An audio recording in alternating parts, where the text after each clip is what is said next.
നമസ്കാരം. ഹരിതം സുന്ദരത്തിലേക്ക് എല്ലാ മാന്യപ്രേക്ഷകർക്കും സ്നേഹം നിറഞ്ഞ സ്വാഗതം.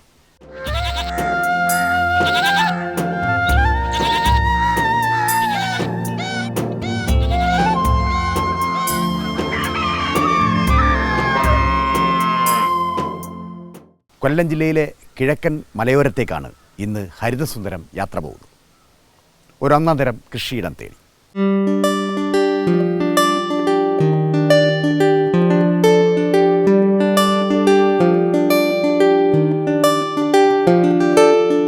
കൊട്ടാരക്കരയ്ക്കടുത്ത് നെടുവത്തൂരിലെ സുധീഷിൻ്റെ കൃഷിയിടത്തിൽ ഇല്ലാത്തതായി ഒന്നുമില്ല.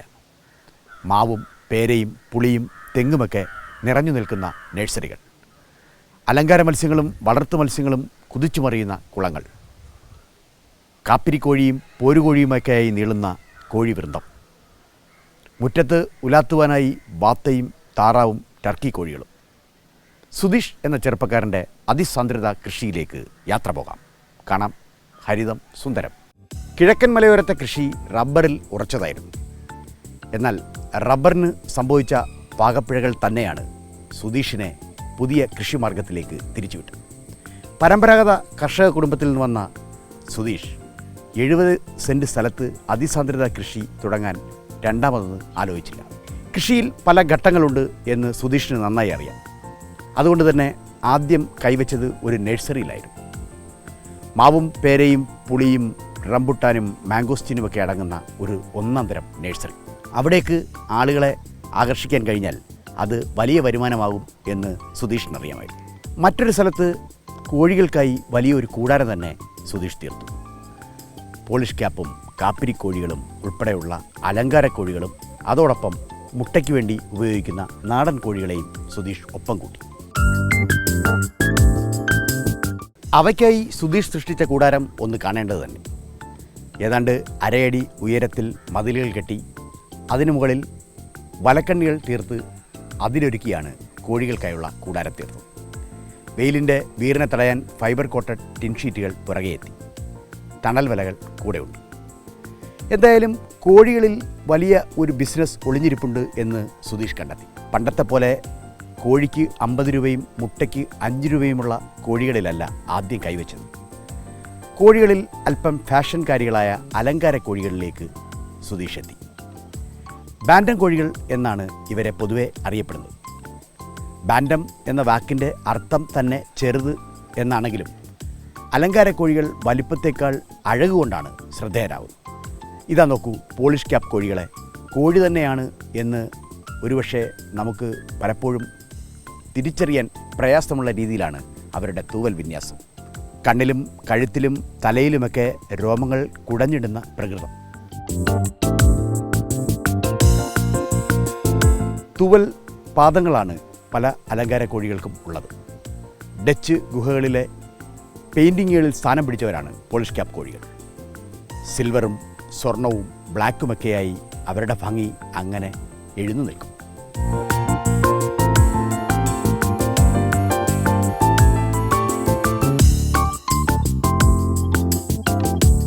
അലങ്കാര കോഴികളുടെ മറ്റൊരു വിഭാഗമാണ് സിൽക്കി കോഴികൾ.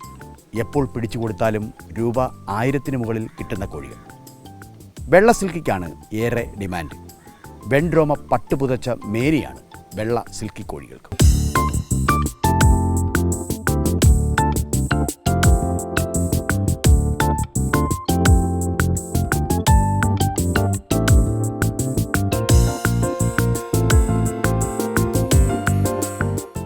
ജപ്പാൻകാരുടെ പ്രസിദ്ധമായ കോഴിയാണ് ഒണഗോഡറി. ഒണഗോഡറി എന്നാൽ വാലിന് നീളം കൂടിയ കോഴികൾ എന്നർത്ഥം.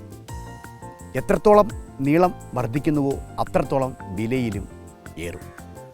മോഹവിലയാണ് പലപ്പോഴും ഒണഗോഡറി കോഴികൾക്ക്. വാലിൻ്റെ അഗ്രത്തുള്ള തൂവലുകൾ ഒട്ടും ഒടിയാതെ വളരെ ശ്രദ്ധിച്ചു വേണം ഒണഗോഡറിയെ വളർത്തുവാൻ. അവയ്ക്കായി പ്രത്യേക കൂടുകൾ, വാലുകൾ മാത്രം ഒതുങ്ങി നിൽക്കുന്ന രീതിയിൽ സൃഷ്ടിപരമായി സൃഷ്ടിക്കുന്ന ടൊബാക്കോ കൾച്ചർ എന്നൊരു കൾച്ചർ തന്നെ ജപ്പാനിലുണ്ട്.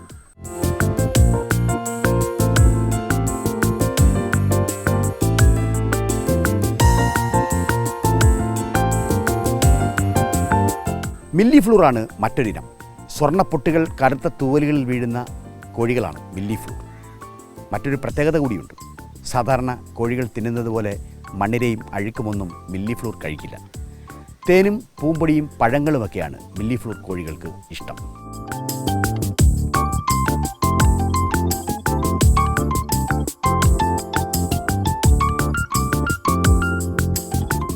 മില്ലിഫ്ലൂറും ബാൻഡം കോഴികളും കൊച്ചിൻ ബാൻഡവും ഒക്കെ കൂടാതെ ചില പ്രത്യേകതയുള്ള കോഴികൾ കൂടി സുധീഷ് ഒപ്പം കൂട്ടിയിട്ടുണ്ട്. അതിൽ പ്രധാനപ്പെട്ടത് കരിങ്കോഴിയാണ്. നമുക്കറിയാം, കരിങ്കോഴിക്ക് എന്നും മലയാളികളുടെ ഇടയിൽ ഡിമാൻഡുണ്ട്. ഇറച്ചി പോലും അടിമുടി കറുത്ത ഇനമാണ് കരിങ്കോഴികൾ. ഇരുമ്പിൻ്റെ അംശം ഇറച്ചിയിൽ കൂടുതലായതിനാൽ രസായനമുണ്ടാക്കുവാനും ആയുർവേദ മരുന്നുണ്ടാക്കുവാനുമൊക്കെ കരിങ്കോഴികളെ ഉപയോഗിക്കുന്നുണ്ട്. അതുകൊണ്ട് തന്നെ വില പലപ്പോഴും 4 അക്ക സംഖ്യകളിലാണ് തുടങ്ങുന്നത്. കരിങ്കോഴിയെ കടക്കനാഥ് എന്ന വ്യവസ്ഥാപിത ഇനമാക്കി അന്യസംസ്ഥാനക്കാർ മാറ്റിയതോടെ കേരളത്തിലെ കരിങ്കോഴിക്ക് ഡിമാൻഡ് ഏറി. കരിങ്കോഴി മുട്ട അടവെച്ച് വിരിയിക്കുവാനും നാടൻ പൊരുന്നുകോഴികളെ ഉപയോഗിച്ച് മുട്ട വിരിയിക്കാനുമൊക്കെ സുധീഷിന് ബിരുദേറെയുണ്ട്. എന്തായാലും പണ്ടത്തെ പോലെ 5 രൂപയുടെ മുട്ടയും 50 രൂപയുടെ കോഴിയുമല്ല ഈ കൂടാരത്തിൽ ഒതുങ്ങി നിൽക്കുന്നത് എന്നർത്ഥം.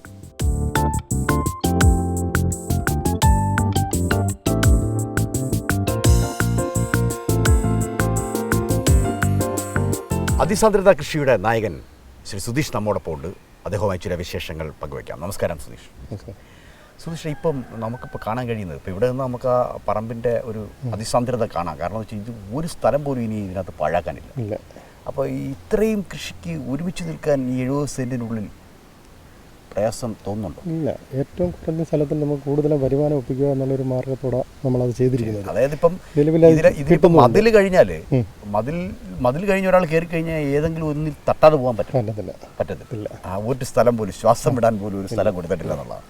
അപ്പോൾ ഇതിനകത്ത് ഇപ്പം മീനുണ്ട്, കോഴിയുണ്ട്, പിന്നെ വാത്തകളുണ്ട്, അതോടൊപ്പം തന്നെ ഒരു നല്ല ഒന്നാന്തരം നേഴ്സറി ഉണ്ട്. ഇതല്ല, ഇപ്പോൾ ഇത്രയും കൂടെയൊക്കെ എല്ലാം സംഘടിപ്പിച്ച് വരാനായിട്ട് കുറഞ്ഞ ഒരു 4 വർഷം എടുത്തോളൂ. 4 വർഷം മുമ്പ് പ്ലാൻ ചെയ്താണ് ഇവിടെ വൃക്ഷത്തൈകൾ നട്ടത്. അപ്പോൾ അതിൽ നിന്ന് തന്നെ ബഡ് ചെയ്ത് നേഴ്സറി ആക്കണമെന്നൊരു ആഗ്രഹം ഉണ്ടായിരുന്നു. അതിൽ നിന്ന് നമ്മൾ കുറച്ചൊക്കെ എടുക്കുന്നുണ്ട്. ഇതൊക്കെ സ്വന്തമായിട്ട് പഠിച്ചോ? ഇത് സാധാരണ ദൂരത്ത് ക്ലാസ്സിന് പോയി. ബഡ് ചെയ്യാനൊക്കെ അറിയാം. ഒരു റംബുട്ടാൻ വേണമെങ്കിലും ബഡ് ചെയ്ത്. അപ്പോൾ ഇങ്ങനെ ഈ നേഴ്സറി ഒരു വരുമാനമാണോ? എല്ലാം കൂടെ ആകുമ്പോൾ നല്ലൊരു വരുമാനമാണല്ലോ. പല ഉള്ളിൽ പെരുന്നള്ളം എന്ന് പറയുന്നത് ഇതിനകത്ത് തന്നെ 4-5 ഐറ്റം ഉണ്ട്. എല്ലാത്തിനും ഏറ്റവും വരുമാനം കിട്ടുന്നത് ഈ മത്സ്യവും അലങ്കാരക്കോഴിയും കിട്ടും. ആരാണ് ഇതിൻ്റെ ആവശ്യക്കാർ? ഇഷ്ടംപോലെ ആൾക്കാരുണ്ട്, വരുന്നുണ്ട്. അപ്പോൾ ഇത്രയും ഇപ്പോൾ നെടുവത്തൂര് നമ്മുടെ ദേശീയപാതയിൽ നിന്ന് അല്പം ഉള്ളിലൊക്കെ കയറി വന്ന് ഇതൊക്കെ വാങ്ങിക്കാനൊക്കെ ആൾ മീൻ കുഞ്ഞുങ്ങൾ എന്തായാലും ഇത്രയും ഉള്ളിലോട്ടേ ചെയ്യാൻ പറ്റത്തുള്ളൂ. നമ്മളിനി എവിടെ പോയാലും ഇച്ചിരി അകത്തോട്ട് മീൻ കുഞ്ഞുങ്ങളെ ചെയ്യാൻ പറ്റത്തില്ല. അതിന് വെള്ളം സുലഭമായിട്ട് കിട്ടിയേ പറ്റത്തുള്ളൂ. ഇവിടെ വെള്ളം ഇഷ്ടം പോലെ ഉണ്ട്. അതുകൊണ്ട് മീൻ, കറിക്കുള്ള മീൻ ഇവിടെ കൃഷി ചെയ്യുന്നുണ്ട്. എന്നും എന്തെങ്കിലുമൊക്കെ തേടി ആരെങ്കിലുമൊക്കെ വരും. അതായത് ഏറ്റവും കുറഞ്ഞത് ഒരു 10,000-2,000 മുതൽ 5,000 രൂപ വരെ ഒരു ദിവസം. അത് കൂടുതൽ വരെ നടക്കുന്ന ദിവസങ്ങളുണ്ട്. അതിൽ കുറച്ച് നടക്കുന്ന ദിവസങ്ങളുണ്ട്. അപ്പോൾ ഈ മാതൃകയൊക്കെ കണ്ടിട്ട് സുധീഷ് ഇങ്ങനെ പൈസയൊക്കെ ഉണ്ടാക്കുന്നത് കാണുമ്പോൾ ഈ നാട്ടുകാരുടെയും സ്നേഹിതരുടെയൊക്കെ ഒരു അഭിപ്രായം എന്താ? ഞങ്ങൾക്ക് ചെയ്യണമെന്നാണ്. തീർച്ചയായിട്ടും എല്ലാവരും ചെയ്യാൻ നമ്മൾ പ്രോത്സാഹിപ്പിക്കുമല്ലോ. അല്ല, അപ്പോൾ അങ്ങനെ സുധീഷിൻ്റെയും മാതൃക പിന്തുടർന്ന് വന്ന ആളുകളുണ്ടോ? ഉണ്ട്, 1-2 പേരുണ്ട്. സുധീഷ് അവർക്ക് എല്ലാ നിർദ്ദേശങ്ങളും കൊടുക്കും. ആര് ചോദിച്ചാലും നമുക്കറിയാം, നമ്മൾ പറഞ്ഞു കൊടുക്കും. ഏതുൽപ്പന്നം വിൽക്കുവാനും പരസ്യം വേണ്ട ഈ കാലത്ത് മത്സ്യങ്ങൾ വിൽക്കാൻ അത് തീരെ ആവശ്യമില്ല എന്ന് സുധീഷ് നേരത്തെ മനസ്സിലാക്കി. സ്വന്തമായുള്ള 70 സെൻറ്റ് സ്ഥലത്ത് ഭംഗിയുള്ള 3 കുളങ്ങളാണ് സുധീഷ് തീർത്തത്. 3 സെൻറ്റ് മുതൽ 5 സെൻറ്റ് വരെ വരും ഈ പടുത കുളങ്ങൾ. മത്സ്യങ്ങൾ നന്നായി വിളയുന്ന ഈ കുളങ്ങളിൽ അമ്ലത്വത്തിൻ്റെ പ്രശ്നമുണ്ട് എന്ന് നേരത്തെ മനസ്സിലാക്കി. കുമ്മായം ചാക്കിൽ കെട്ടി കുളത്തിൻ്റെ ഓരത്ത് കെട്ടിയാൽ അമ്ലത്വം കുറയ്ക്കാൻ കഴിയും എന്ന് സുധീഷ് മനസ്സിലാക്കി. മത്സ്യങ്ങൾക്ക് മൊത്തത്തിൽ വിളഞ്ഞ് പെരുകാൻ പാകത്തിലാണ് ഓരോ കുളങ്ങളും സജ്ജമാക്കിയിരിക്കുന്നത്. 1.5 മീറ്റർ ആഴമുണ്ട് ഓരോ കുളത്തിലും. രോഹു, കട്ല, മൃഗാൽ, സൈപ്രിനസ് തുടങ്ങി ഇന്ത്യൻ മേജർ കാർപ്പുകളാണ് കുളം 1-ൽ. മറ്റൊരിടത്താകട്ടെ നട്ടറും മലേഷ്യൻ വാളയും. മേജർ കാർപ്പുകൾക്ക് എന്നും മത്സ്യങ്ങളുടെ കൂട്ടത്തിൽ ഡിമാൻഡുണ്ട്. ഫിഷറീസ് വകുപ്പിൻ്റെ FFDA കൃഷിക്കായി ഒപ്പം കൂട്ടി. FFDA നൽകിയ സഹായങ്ങളും സുധീഷിനുണ്ട്.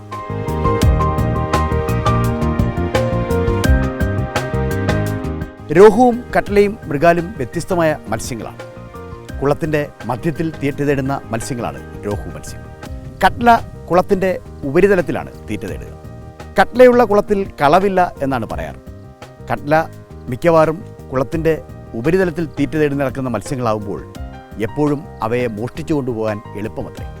എന്നാൽ രോഹുവും കട്ലയും മൃഗാലുമൊക്കെ ഒരു പ്രത്യേക റേഞ്ചിൽ വരുന്ന മത്സ്യങ്ങളാണെങ്കിൽ നട്ടർ അങ്ങനെയല്ല. ആവോലി മച്ചാൻ എന്ന് ആലപ്പുഴയിലെ കർഷകർ ഓമന പേരിട്ട് വിളിക്കുന്ന നട്ടർ സാക്ഷാൽ ആവോലി തന്നെ. നന്നായി വൃത്തിയാക്കി കല്ലിൽ വെക്കുകയേ വേണ്ടൂ. ചൂടായി കഴിഞ്ഞാൽ നെയ്യ് തനിയെ ഇറങ്ങി വരും. സമുദ്രമത്സ്യമായ ആവോലിയുടെ രുചി തന്നെയാണ് ആവോലി മച്ചാനായ നട്ടറിനും ഉള്ളത്. സാക്ഷാൽ നൈൽ നദിയിലെ മത്സ്യങ്ങളാണ് നട്ടറിൻ്റെ മുൻഗാമികളായ ചെറിയ പിരാനകൾ. എന്തായാലും നട്ടർ സ്വതവേ കുളത്തിൽ പ്രജനനം നടത്തുന്ന മത്സ്യമല്ല. ഇട്ടാൽ മുഴുവനും എണ്ണത്തിൽ കിട്ടുന്ന മത്സ്യങ്ങളാണ്.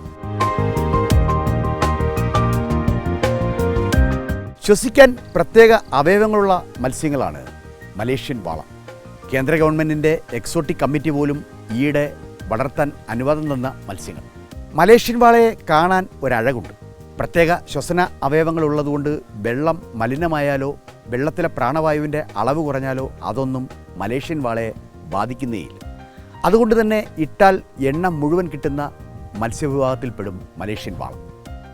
പങ്കേഷ്യസ് എന്ന ശാസ്ത്രനാമമുള്ള മലേഷ്യൻ വാളയെ ഇപ്പോൾ ഫിഷറീസ് വകുപ്പ് പ്രോത്സാഹിപ്പിക്കുന്നുണ്ട്. മാലിന്യ നിർമ്മാർജ്ജനത്തിനു കൂടി ഉതകുന്ന മീനാണ് മലേഷ്യൻ വാള. കുളത്തിലേക്ക് വലിച്ചെറിയുന്ന അടുക്കള മാലിന്യങ്ങൾ വരെ തിന്ന് നല്ല ഒന്നാന്തരം മാംസം വയ്ക്കുവാൻ മലേഷ്യൻ വാളകൾ തയ്യാറാണ്. മലേഷ്യൻ വാളയും നട്ടറും കൂടാതെ തന്നെ തിലാപ്പിയയെ കൂടി കൃഷി ചെയ്ത് പരീക്ഷണം നടത്തുകയാണ് സുധീഷ്. നമുക്കറിയാം, തിലാപ്പിയ ആഫ്രിക്കൻ മത്സ്യമാണ്. എപ്പോഴും ആവശ്യക്കാരുള്ള മത്സ്യം തന്നെയാണ് തിലാപ്പിയ. സാക്ഷാൽ കരിമീനോട് കിടപിടിക്കുന്ന മത്സ്യം. തിലാപ്പിയ നൈലോട്ടിക്ക എന്ന മത്സ്യത്തെയാണ് സുധീഷ് കുളത്തിൽ കൃഷി ചെയ്യാനായി ഒപ്പം കൂട്ടിയിരിക്കുന്നത്. ഒരു സമയം പ്രജനനം നടക്കുമ്പോഴേക്കും ഏതാണ്ട് 2000 മുതൽ 3000 മുട്ടകൾ വരെയാണ് തിലാപ്പിയ ഇടാറ്. അവയൊക്കെയും വിരിഞ്ഞ് തിലാപ്പിയ കുഞ്ഞുങ്ങളുണ്ടാകും. അപ്പോൾ ശ്രദ്ധിക്കേണ്ടത് വെള്ളത്തിലെ പ്രാണവായുവിൻ്റെ അളവാണ്. അതുകൊണ്ട് തന്നെ ആഴ്ചയൊരിക്കൽ തന്നെ വലയുപയോഗിച്ച് കോരി മത്സ്യങ്ങളെ FRP ടാങ്കിലേക്ക് മാറ്റുന്നുണ്ട്.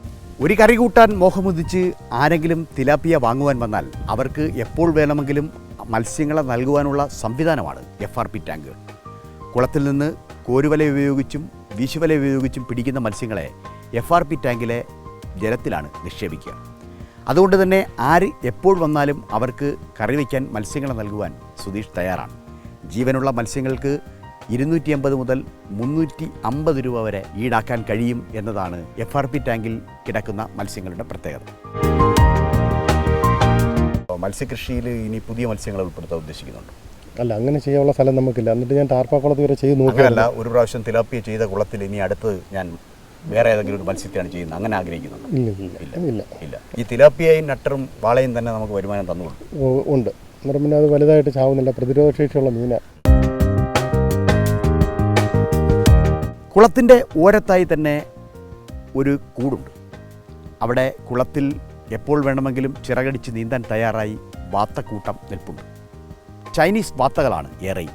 മഞ്ഞച്ചുണ്ടും മഞ്ഞക്കാലും ശുഭ്രശോഭയുള്ള തൂവലുകളുമാണ് ചൈനീസ് വാത്തയുടെ പ്രത്യേകത. പച്ചിലപ്രിയർ കൂടിയാണ് ചൈനീസ് വാത്തകൾ. പാദം അമർത്തി മണ്ണിലൂടെ നടക്കുമ്പോൾ ഉരകങ്ങളെ ഓടിക്കും എന്ന പ്രത്യേകത കൂടിയുണ്ട്. ഒരു ചെറു നായുടെ ഗുണം കൂടി ചെയ്യുന്നവരാണ് വാത്തകൾ.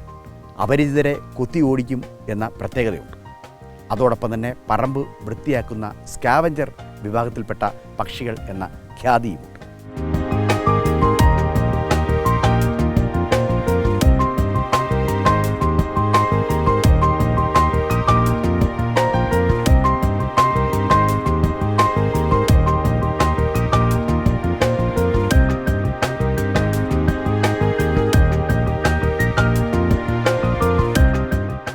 അമേരിക്കൻ പ്രസിഡന്റുമാരുടെ ഓമനകളാണ് ടർക്കികൾ. ടർക്കി 2 ഇനമുണ്ട്.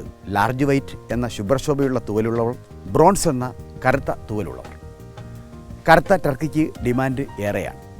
നമുക്കറിയാം, 5 മുതൽ 7 മാസം വരെയാണ് ടർക്കിയുടെ വളർച്ചാക്കാലം.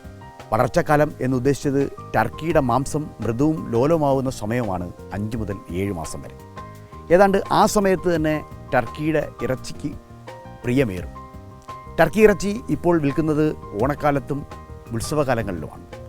ഓണക്കാലത്ത് സിവിൽ സപ്ലൈസ് കോർപ്പറേഷൻ പ്രത്യേക കൗണ്ടറുകൾ വരെ ടർക്കിക്കായി തുറക്കാറുണ്ട്. എന്തായാലും അവർക്ക് നൽകാനുള്ള ടർക്കികൾ സുധീഷിൻ്റെ കൂടാരത്തിൽ നന്നായി ഒരുങ്ങി നിൽക്കുന്നു. അവരും എല്ലാം 5 മുതൽ 7 കിലോ ഭാരത്തിൽ ഓണത്തിന് വിപണിയിലെത്താൻ വേണ്ടി തയ്യാറായി നിൽക്കും.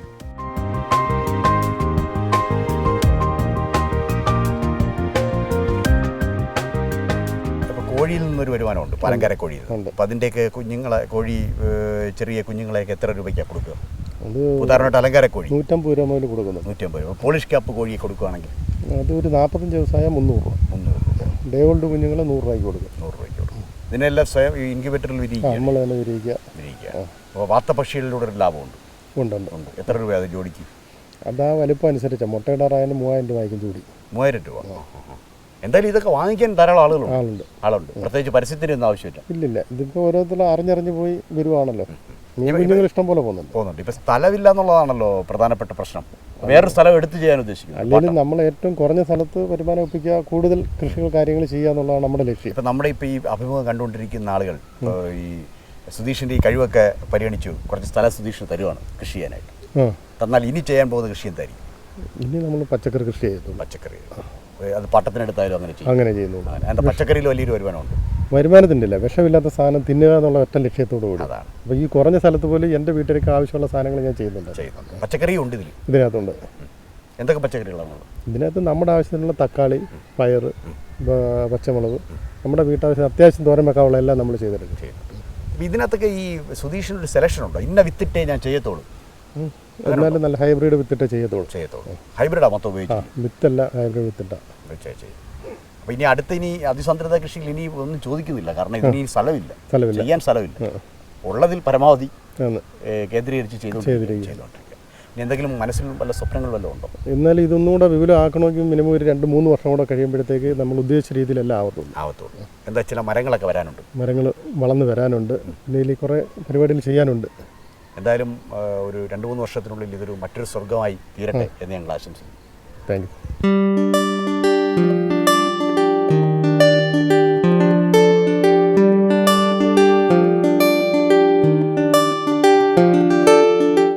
ഒടിച്ചുകുത്താൻ മണ്ണില്ല എന്ന പ്രയാസമേ സുധീഷിനുള്ളൂ. അത് കടുത്ത മാനസിക സംഘർഷവും ഉണ്ടാക്കുന്നുണ്ട്. എങ്കിലും അതിസാന്ദ്രത കൃഷിയിൽ താൻ വെന്നിക്കൊടി പാറിക്കും എന്ന് അനുനിമിഷം തെളിയിക്കുന്നു. നേരാം ഭാവുകങ്ങൾ.